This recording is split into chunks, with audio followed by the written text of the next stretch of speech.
দিনটা ছিল রবিবার। আমার আর মায়ের হঠাৎ প্ল্যান হলো জেঠিমা বাড়ি যাব, তাই দুপুরবেলা খেয়ে উঠে রেডি হয়ে যাচ্ছি। মা অবশ্যই রেডি হয়ে গেছে আর আমাকে না তাড়া দিচ্ছে। রেডি হয়ে বেরিয়েও পড়েছি। বেশি দূর নয়, হেঁটে মেন রোড পর্যন্ত গিয়ে টোটো ধরেই যাব। টোটো করে ওই 15 মিনিট খানিক লাগবে।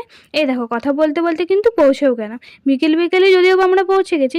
গাছে না অনেক সবেদা হয়েছে, নিচ থেকে না তেমন দেখা যাচ্ছে না, তাই বললাম ছাদ থেকে দেখি। তাই ছাদে চলে গেলাম। তারপর গিয়ে যা দেখলাম, এই দেখো উপর থেকে না পুরো পরিষ্কার সব দেখা যাচ্ছে। পুরো গাছ ভর্তি সবেদা হয়েছে, আর উপরে দেওয়াল বেয়ে না একটা ফুল গাছও হয়েছে।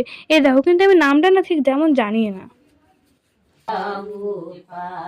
বারো বারো কারো জোর কর, সবিনাই কারো পুকার, সাধু সঙ্গময়ী দেব।